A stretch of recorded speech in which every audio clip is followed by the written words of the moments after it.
Right. Okay. So explaining. So anyway, um, section one, section one of 1.5, Division Youth Formation Coordinator.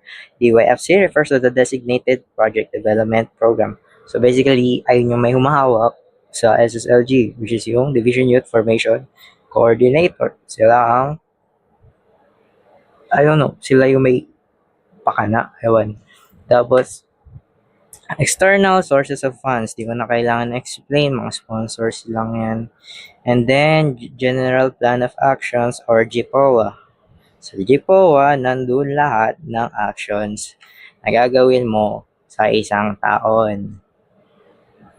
Tapos, internal sources of funds within the SSLG, kailangan part kayo ng MOOE, which is what? The school maintenance and other operating expenses. Yeah, yun lang naman ang kailangan yung alamin doon. And then, we have 1.12, which is the official documents, refers to the documents duly assigned and released by the SSLG. For example, financial reports, memorandum, resolution, minutes of the meeting, notice, activity reports, and accomplishment reports. Tapos, PPAs, which is program, project, and activities. So basically, sa GPOA nyo, yung PPA is yung activity. Bam! Tapos, quorum, 1.14. Under 1.14. A quorum, it constitutes one half plus one, which is the absolute majority. That is the quorum. Okay? Ayan. And then, 1.17, State of the Learner Government Address. Refers to the activity to be conducted in the first and last quarter of the school year, highlighting the presentation of the GPOA. So, dalawang GPOA, yung una magpe-present ka, hindi, dalawang SOLGA, first quarter magpe-present ka ng GPOA, and then, no, yung last SOLGA, ang gagawin nyo is compilation ng mga nagawa nyo sa GPOA. So basically like, it's accomplishment report type shit. Tapos, ayun. Yun lang naman so far. Yeah. I'm fix my hair, bro.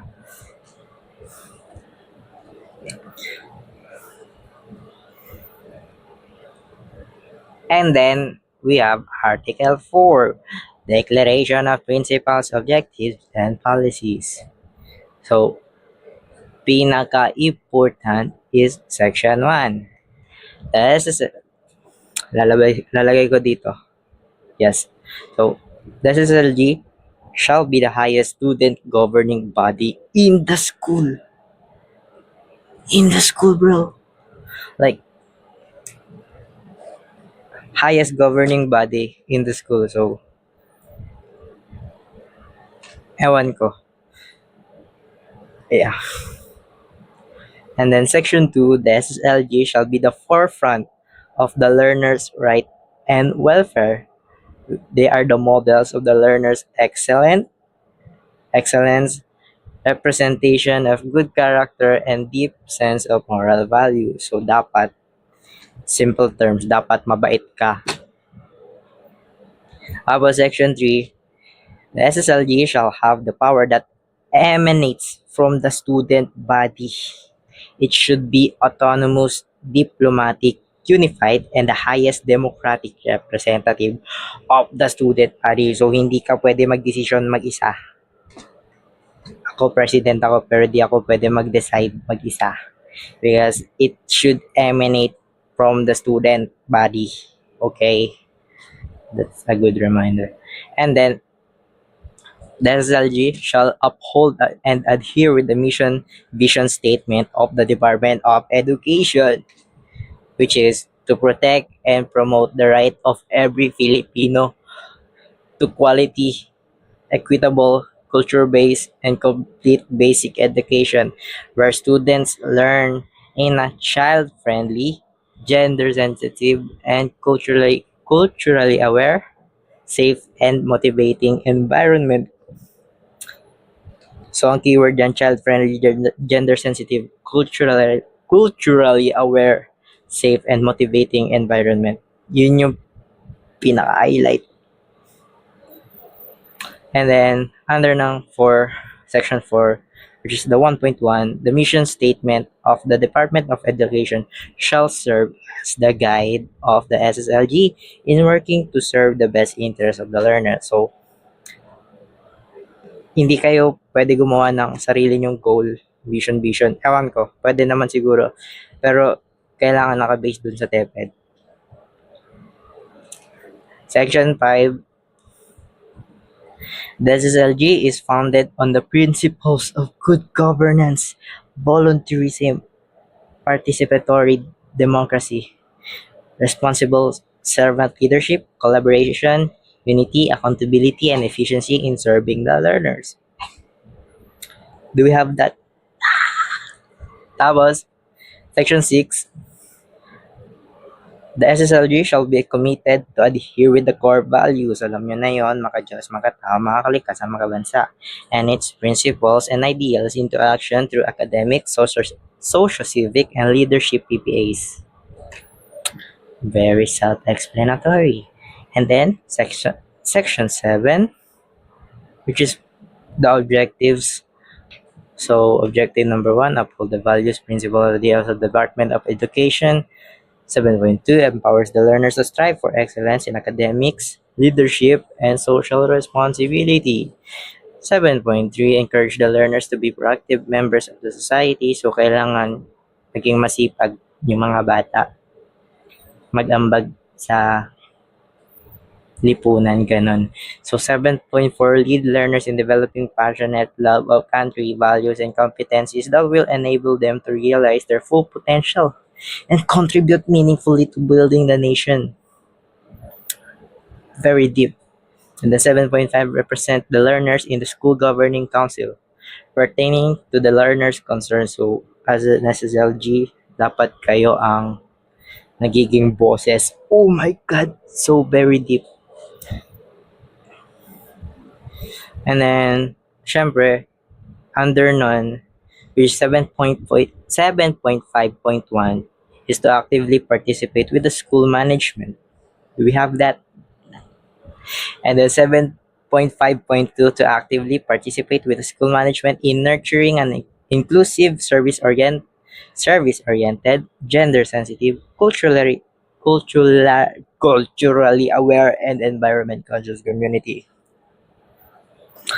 7.5.3 to actively participate with the school management in developing self-confidence, critical thinking, problem-solving, decision-making, and learning among the learners, and provide the learners opportunities to utilize these skills contributing toward nation building. And then that's it. And then 7.6, serve, protect, and promote the rights of welfare of every learner. So, if may reklamo, kayo ang dapat mag-stand up. Like, if may issue, and then alam nyo na bakit di nyo pagawa ng paraan, ma-resolve, ganon.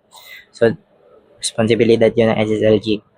And then section 8, the SSLG shall pursue, practice, and uphold at all times the principles of good governance with the value of integrity. So, easiest way to do that is transparency. But do we have that? And then, the SSLG shall encourage open communication. So, dapat kapag may away, kailangan nyo mag-usap. Huwag kayo magpaparinig kung officer kayo. Please. We should be, very good. Ganon. Ganon. And then, SSLG shall provide a channel for learners' opinions, suggestions, grievances, and other concerns affecting their rights and welfare in the school. Kapag sinabing grievances, yan yung mga like, personal na hinaing. So, if may reklamo sila, that's called a grievance. Same lang siya ng concerning gigs. So, and then, provide a channel. So, paano ka magpo-provide ng channel? Uy, putik. Matay!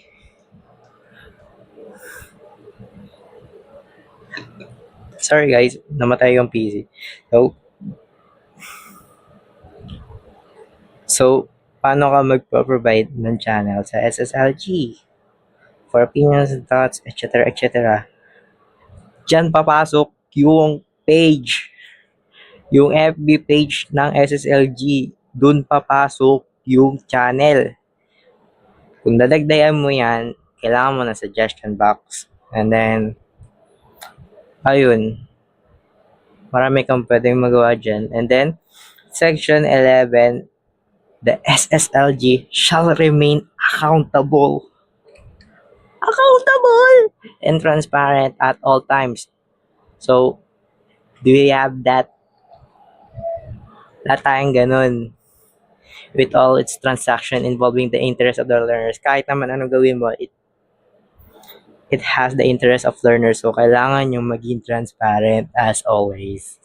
And then Section 12, the SSLG shall hold a non-partisan and non-sectarian status. Walang kinikilingan, walang pinoprotektahan. Ganon. So, if yung page nyo nakafollow sa isang kandidato, bawal yon. Okay lang kung organization mismo, pero wag yung tao. And then, the SSLG shall not engage in any form or act which constitutes as commercialization pursuant to debit order, blah blah blah blah blah. So, bawal gamitin ng SSLG for commercialization purposes. Ayun. Bawal siya pagkakitaan. Nice, nice, nice. Tapos, Article 5. Wala yan, membership lang yan. Article 6. Ito, pinaka-important. Bill of Rights of the Learners. So, Section 1. The following rights of learners shall be exercised. Number 1. Every student has the right to be protected. So, dapat hindi kayo yung mismong nananakit ng students. You should be the one who are protecting the students. Okay? Tapos, 1.2, every learner has the right to freely express and be heard to his or her views on matters concerning him or her. So, kahit anong pang gawin yan, kailangan yung pakinggan yung side. Ganun lang yun.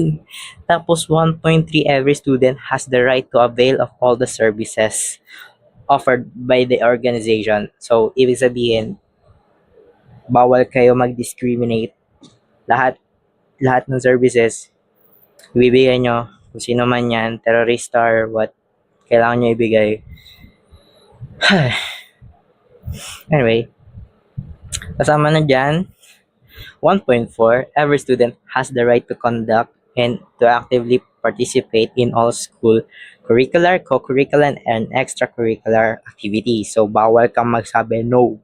Nakaban ka sa gantong club. Walang ganun, guys. Tapos, 1.5, every student has the right to information on the policies, plans, program, projects, processes, systems, and other matters concerning him or her. Do we have that?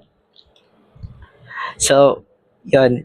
Kailangan, kung yung anong wala kami, yun yung ipapasok sa sistema. So, kailangan may right to information. Ang pinakamadali dyan, bulletin board. Bulletin board lang naman yun. Anong gagawin namin sa bulletin board? Malamang doon nyo ilalagay lahat ng ginagawa nyo. For example, lahat ng accomplishment report, lahat ng meetings, lahat ng minutes. Yun naman yung importante. And then, yung resolution. And then, memorandum. Blah.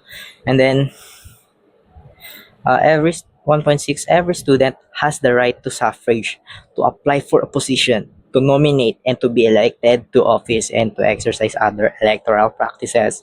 So lahat ng students may karapatang bumoto. Let's go. Philippines #1. So, pwede rin silang kumandidate. So, hindi mo rin pwedeng sabihin nakaban ka sa SSLG. Ako president, bawal ka tumakbo kasi sabi ko. Walang ganon.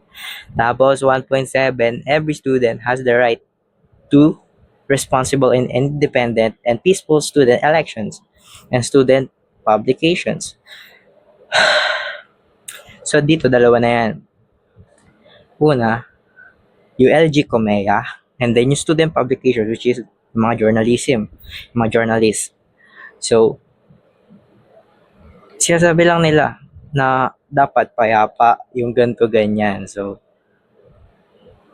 andyan naman na di ba? So, bakit ko pa i-explain? Joke. Tapos, 1.8, every student has the right to proper representation and participation to different meetings and assemblies of the school on issues affecting the welfare of student body.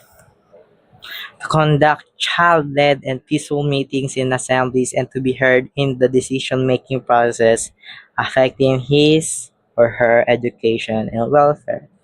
So basically, may right sila para umattend ng mga meetings. So, as an SSLG, ang meeting nyo, it should be open to the public kasi it is what? The students' welfare. You know? Ganun lang. And then 1.9, every student has the right to recall his or her chosen SSLG representatives. That's self-explanatory. And then every 1.10, every learner has the right to due process. Yes, PBM, Duterte due process, which includes the right to be informed and the right to be heard on matters affecting. Na-discuss na natin yan. So, 1.11, every student has the right to professional competence from teachers and school administration. So, if hindi nagtuturo yung teacher nyo, ireklamo nyo kasi as a learner, it is your right to professional competence. So, dapat competent, may ginagawa, and dapat professional yon guys. Yan. Tapos, 1.12, every student has the right to be academically evaluated based on equal and objective criteria. So, if iba-iba yung grading system nyo, should be fair. Okay? Tapos, 1.13, every student has the right to an open and regular student to teacher and student to school administration dialogue. So, basically, tatlo kasi yung pwedeng dialogue. Student to student, yung student kakausapin yung student. Tapos, teacher to student, yung teacher kakausapin yung student. And then yung school administration to student, ayun, yun lang yun. So, lahat ng estudyante may right para sa ganong dialogue. So, hindi mo pwede sabihin, sa akin ka muna pupunta. Ako muna kakausapin mo. Bawal mo siyang kausapin. Like yung principal, bawal mong kausapin. Ganon. Mali yun. It is free. It is okay to talk with them, okay? Tapos, 1.14, every student has the right to express his or her concerns, views, and grievances freely and responsibly in all matters affecting him or her. So, pwede kayo magreklamo. That's the point. Okay. But, keyword, responsibly in all matters affecting him or her. So, tandaan nyo yun. The 1.15, every student has the right to equal, legitimate, responsible use of adequate, safe, clean, and efficient school facilities. So, if yung CR nyo sira-sira, walang tiles, lahat basag, walang tubig, mapanghe, ireklamo nyo. Bawal yun. That's your right, bro. Tapos section 2, all others specified. So basically, nire-reference niya lang yung DepEd Child Policy and Protection. Yan. So, Article 7, yun. So, the duties, syempre, if meron kang rights, dapat may duties and obligation ka rin. So, Section 1, every learner has the responsibility to observe and uphold the Republic of the Philippines. Ayun, basically, sundin mo yung batas. Wow. Tapos, Section 2, every learner shall exercise one's right responsibly and in good faith. Alam nyo na yun. Di ko na kailangan i-explain yan. Every learner shall support and promote the ideals, principles, trust, and objectives of the SSLG, the school, and the DepEd.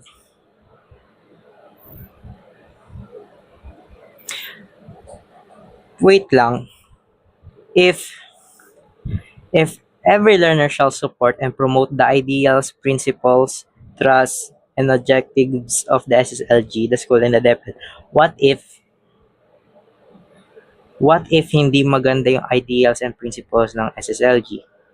Should they still support that? I don't know. Ewan ko. Pero, on the bright side, Section 4, every learner shall uphold the principles of good governance and value of integrity. Be honest. Be honest. That's it. Section 5, every learner shall endeavor to achieve academic excellence and shall abide by the rules and regulations governing his or her academic responsibilities. Makinig. It means listen and obey. Follow the rules. Section 6, every learner shall pursue to nurture an inclusive service-oriented. Alam niyo, ayoko na. So, eto, yan. Yan yung mga rights nyo. Post nyo na lang. Tapos, Article 8, the powers, duties, and responsibilities of the SSLG. So, Section 1, of course, is to uphold and enforce the Philippine legal codes. So, dapat, i-ano nila yung batas. They should enforce that too and uphold, panindigan, ganun. Dapat issuances and the provisions of Constitution and bylaws of the Supreme Secondary Learner Government. Tapos 1.2, to support and promote the ideals. So, you should be the one doing the ideals and the principles. Tapos, to ensure efficient and effective. So, hindi ka pwede mag-project na para lang sa isang tao. Like, it should be effective. Dapat may effect. And then, bawal ka din magsayang na resources kasi kailangan efficient. Hindi ka pwede mag-Valentine's boot and then sobrang complicated ng proseso.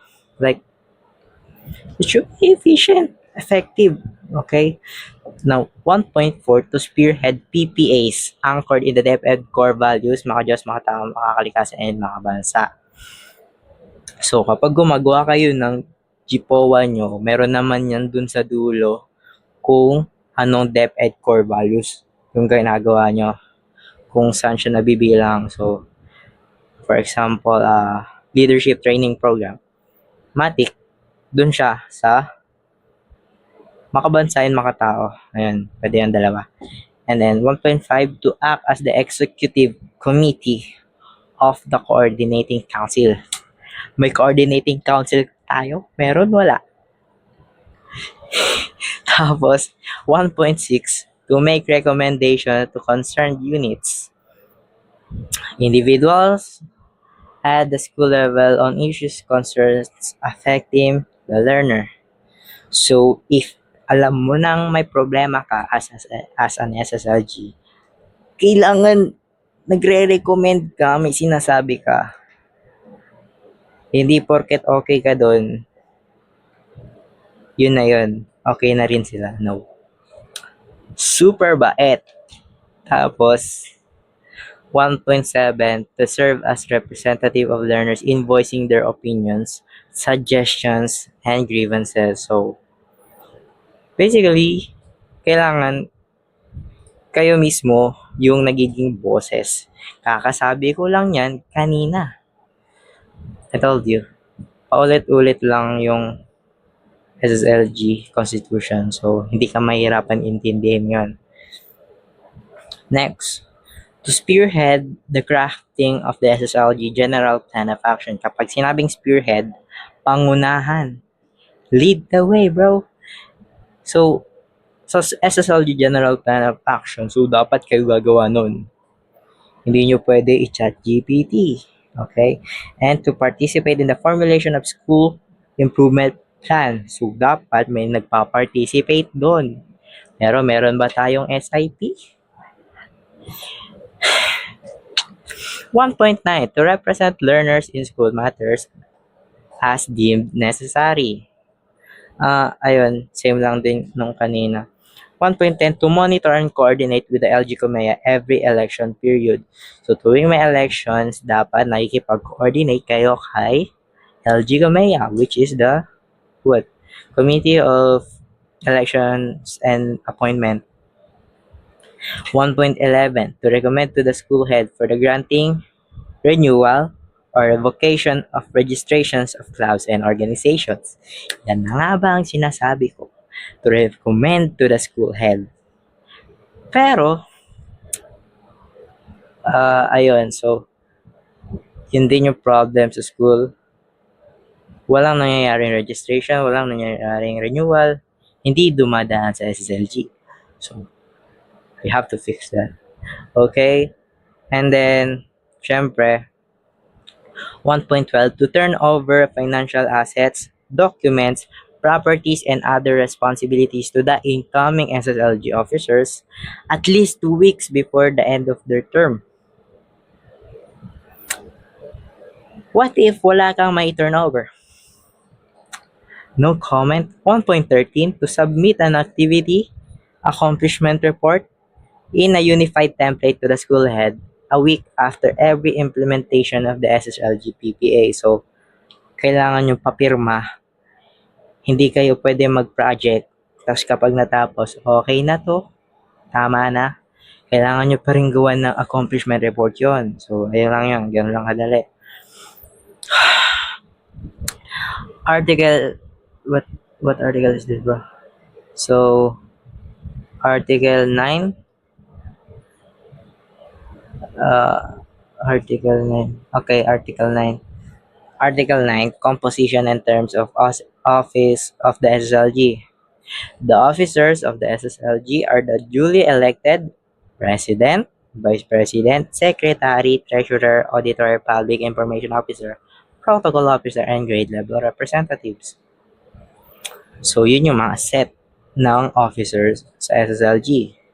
And in Section 2, any SSLG officer except the grade level representatives shall not be upholding any other elective or appointed positions in other clubs. So, kailangan focus ka sa goal.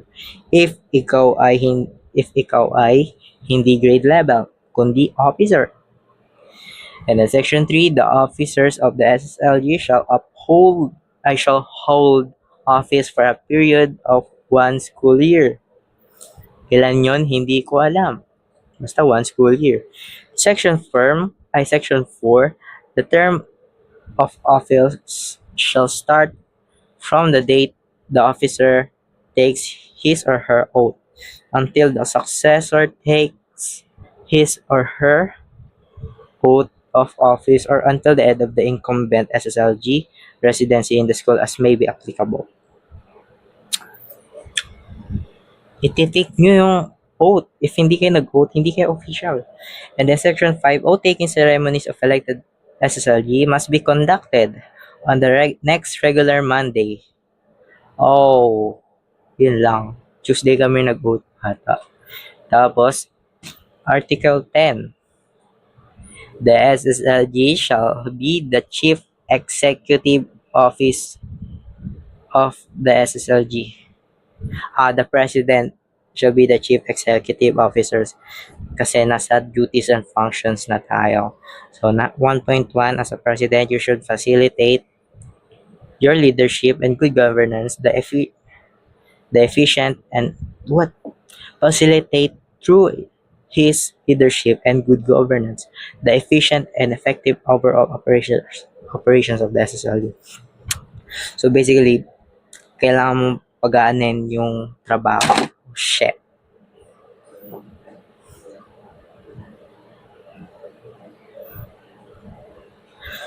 So basically, kailangan yung galingan mag-task management.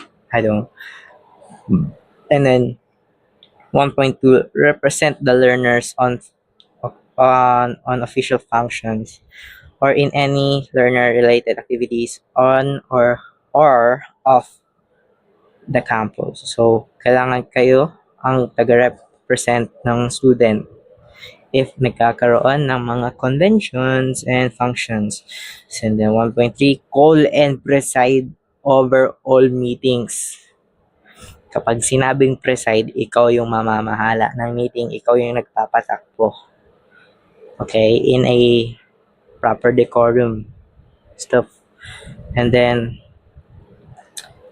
1.4 serve as an ex officio member of all created ad hoc committees kasi kailangan yung bantayan lahat ng ginagawa yung ad hoc committees. Okay, and then 1.5 enforce this constitution and bylaws. We should be enforcing, pero bakit hindi nagagawa? Kasi nga constitution lang yan. So tulad ng anti-political dynasty, kahit nasa constitution, if walang batas, walang effect. So ganun siya. And then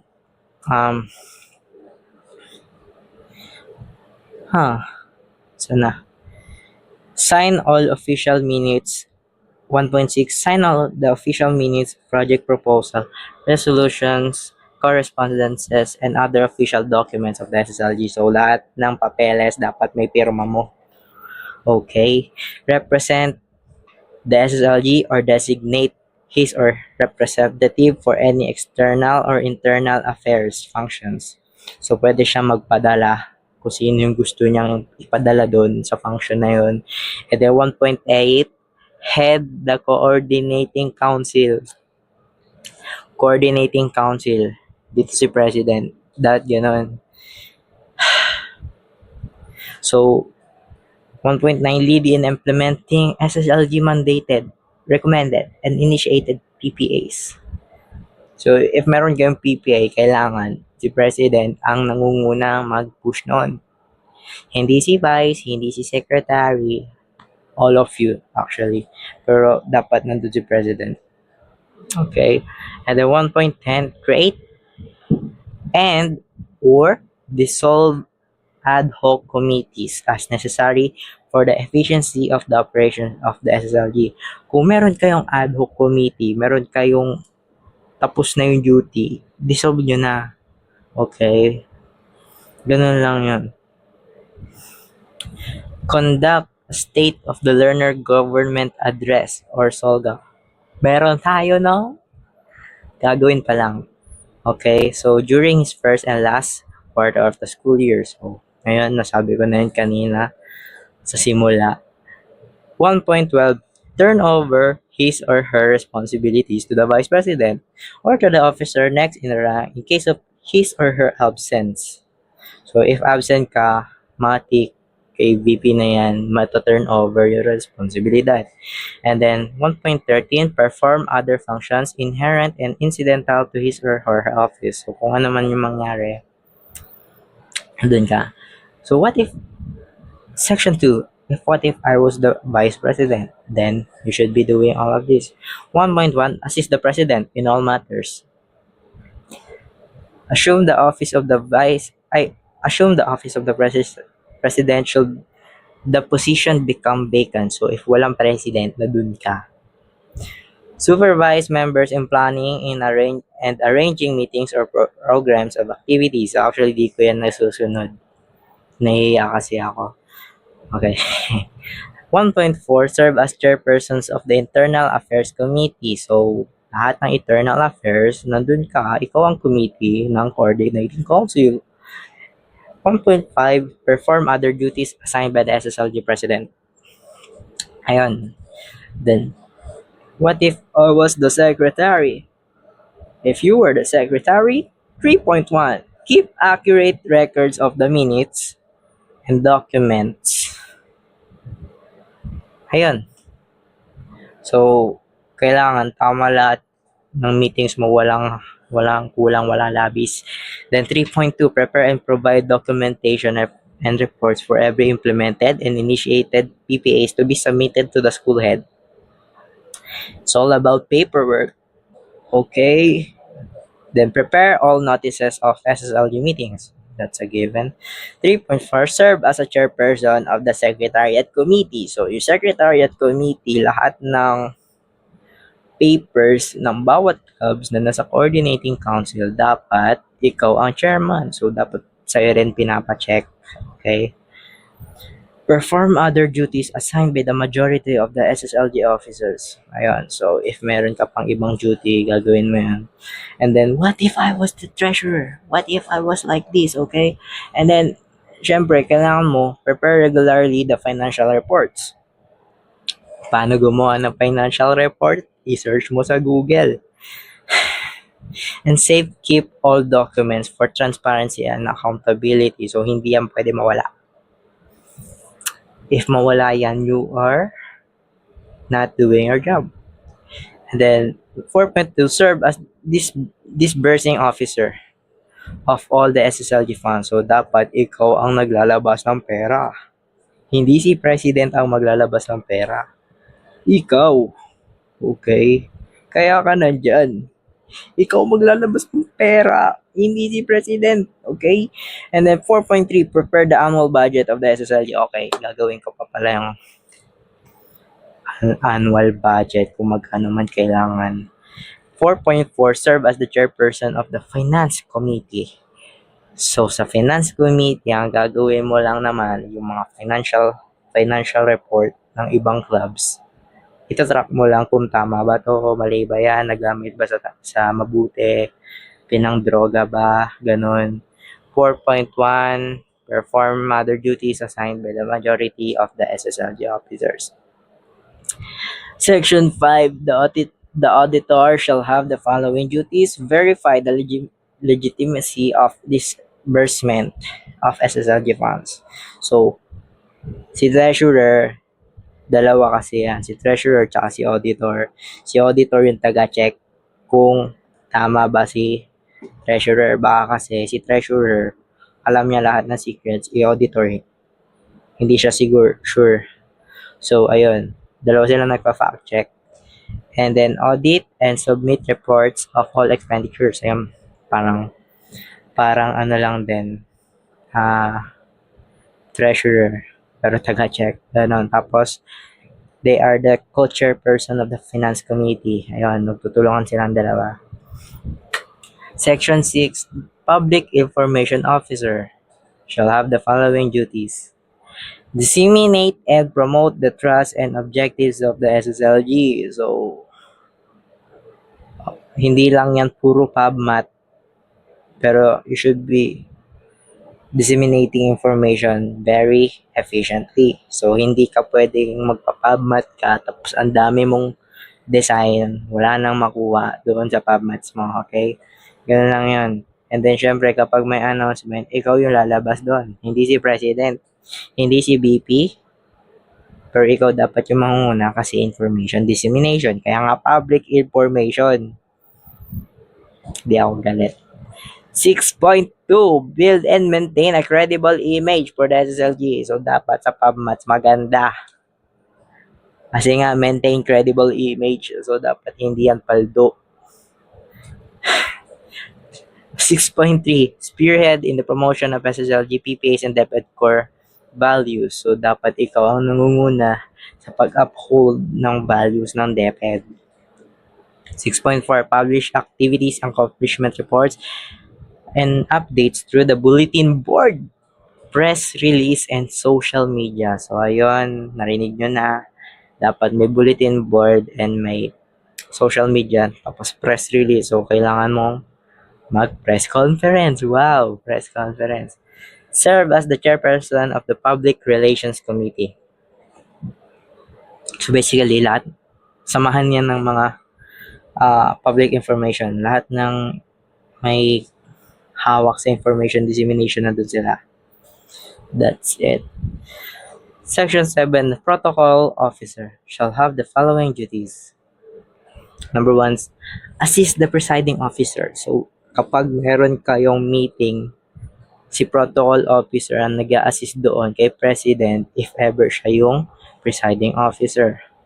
Okay, kailangan kasi mapanatili yung proper decorum. Yung proper decorum is yung proper manners. Walang bastusan, ganon. 7.2, assist in maintaining peace and order. Hindi ka pwedeng maging PO tapos ikaw yung laging nasa guidance. Okay? 7.3, act as Chief Sergeant at Arms and subordinate organization and classes. So, lahat ng nasa school kailangan niyang bantayan. Okay? Kung na like if tama pa ba to? Okay, is this still proper? That ganon.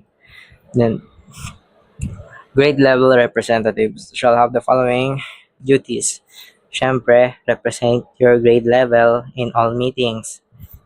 Shall create a mechanism to ensure all concerns and issues in respective grade levels. So, for example, if ayaw ng grade 7, magkaroon ng sports fest. Kailangan nyo mapakinggan. Okay? So, hindi nyo siya pwede pilitin porket may majority. Ganun lang siya. And then, serve as liaison. Liaison yan, di ba? Liaison to respective grade levels. Alam ko liaison yung, ewan ko. Tapos, yung updates. So, kailangan sila yung nag-update doon sa grade levels nila.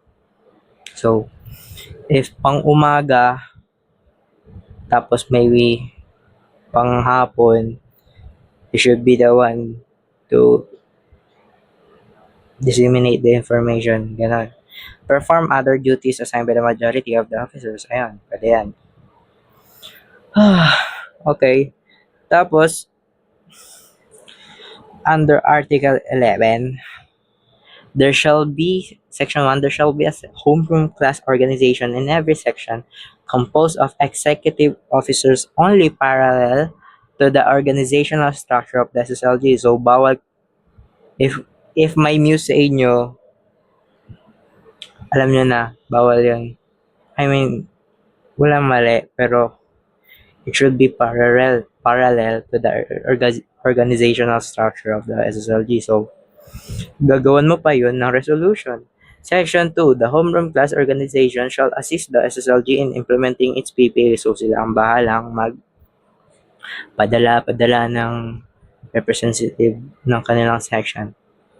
And then, Article 12, the coordinating council. Coordinating council shall be headed by the president as the chairperson. Okay, so the coordinating council shall be composed of all SSLG officers. So, lahat ng position na yon merong merong sariling committee na sila yung chair. Okay, ako ang nasa executive. The president shall be in the executive committee. Uy! Sira yung desk ko. Okay, next. Section 3, the coordination shall have the following functions. Coordinate school-wide PPAs. Coordinate school-wide PPAs. So, dapat walang conflict sa venues. Dapat coordinated yan. 3.2, provide support mechanisms in the implementation of various PPAs. So, if walang pondo to, tulungan nyo. If walang manpower, pwede kayong magpadala. Kailangan matulungan lahat ng clubs.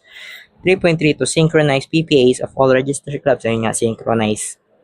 Dapat efficient and hindi siya malayo. Basta ganun. Section 4, the school head shall automatically be the advisor of the coordinating council. All resolutions and agreements at by the coordinating council shall be approved by the school head. So, si principal ang magiging head. Kasi syempre, school yun eh. Siya naman yun dun sa taas kung i-approve niya or hindi. Diba? Yun lang yun. The coordinating council shall meet at least once every quarter or as often as the council may deem necessary. So, if necessary, pwede ka magpa-meeting. Pero, ayun nga, per quarter. And then, copy of the minutes of the meeting resolutions must be submitted to the school head. So, kung ano yung napag-meetingan, papasa yun kay principal. There shall be 6 permanent committees in the coordinating council, namely the Executive, Internal Affairs Committee, External Affairs, Secretariat, Rules and Constitutions, and Learners Welfare Committee. So, lahat ng yon kayo na ang bahala kung sino ilalagay nyo doon. Okay? So, each committee shall be chaired and co-chaired. So, ang mauna nun, it's either officer nyo or kung sino ilalagay nyo doon. Okay? Then Section 7, the Executive Committee shall act as the administrative arm. Okay? Hindi ko na kailangan explain yan. Hindi ko rin kasi alam. Section 8, the Internal Affairs Committee shall be chaired by the Vice President and co-chaired by the Treasurer and Auditor. This committee shall be responsible for organizational matters such as financial management, resource mobilization, budgeting and auditing, and training. Wow, training. Okay. The External Affairs Committee for Public Information Officers. The external nga, di ba? So, the Secretariat Committee, na-explain ko na to eh. Okay? So, Section 13, hindi ko na rin na-explain. Kasi advisor lang yan. So, ayan. Section 15, the elections. Learner Government, Commission on Elections and Appointments, herein referred to as the LG Comea, shall solely manage the elections and appointments of the learner government. Hindi sila pwede makialam sa SSLG. Sa election lang. Ganon. The LG Comea shall enforce all rules and regulation and administer all proceedings and regulations relative to the conduct of any other matter that requires suffrage. Ay, wait lang. Article 14? Okay. Kung Article 14 yun, ito Article 15. So, General Assembly. Section 1, the General Assembly shall be composed of all bona fide learners of the school. So, lahat ng students pwedeng pumunta. So, the General Assembly shall be a forum for information dissemination. The General Assembly shall be convened by the SSLG during the opening and closing of classes and as necessary. Pwede ka magpatawag ng General Assembly if necessary. Okay? Pero may solga ka naman. So, why do that, bro? Pero, it's helpful. So, ayun, Article 16, Federations of the Supreme Elementary Learner Government and Supreme Secondary Learner Government. So, basically, dito, lahat ng presidents ng school, nagtatagpo sila. So, muntik na akong manalong PO, pero buti na lang hindi. Kasi mahirapan ako. So, ayun. So, yung division na yun, it's for the whole entire division. Okay? Explain ko pa ba yan? Lalagay ko na lang dyan. Okay. Tapos, Article 17, the meetings and quorums. The SSLG shall conduct regular monthly meetings or as agreed upon by officers of the SSLG. So, akin ginawa ko monthly. Pwede rin naman mag-week, pero monthly na lang. Section 2. Majority of the officers of the SSLG, 50 plus 1, shall constitute a quorum. So, if 11 kayo, 6 doon, quorum na yon. Okay na yon. Pwede kayo mag-conduct ng meeting. Each member of the SSLG is entitled to only one vote. If the votes and in a draw, the SSLG president, uy, di pala ako pwede pumoto. Pwede kapag draw. Or the acting chair of the meeting shall cast the vote to break the tie. So if 11 kayo, 10 lang pala. Ganun pa rin, 6 pa rin yung quorum. Section 5, no proxies shall be allowed when voting. Bawal ka magpadala ng representative sa voting. Ikaw lang meron nun. Then, Article 18, finance. The school may allocate, may, pwedeng mag-allocate ng portion of the MOOE to support the SSLG operation, subject to usual accounting on and auditing rules and regulations. So, depende pa rin sa school principal kung papayagan kayo. Section 2, the following are the guidelines for handling internal and external sources of funds. Okay, mahalaga to. 2.1, a monthly report that receives collection messages should be posted bulletin board. Kailangan nakapost yung mga financial transaction. Summarization lang. Shall maintain safekeeping measures of all funds. Dapat safe yan. Hindi yan basta-basta ginagastos. 2.3, may accept donations from any member or any public or private person or institution for as long as it will not affect or compromise the integrity. So it should be clean money. Okay lang tumanggap ng donation basta maayos. Yun. Tsaka dapat may copy, may resibo. Kung magkano yun.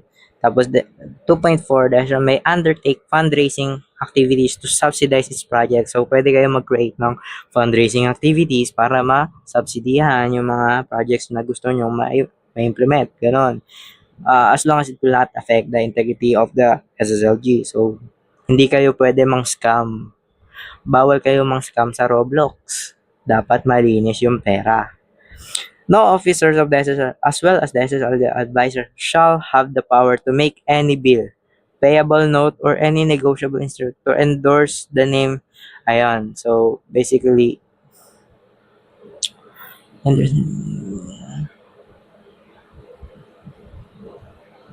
so bawal kang mangutang. Yun lang yun. Okay. All disbursements shall be made in the accordance with the program's project plans embodied in the annual general presentation.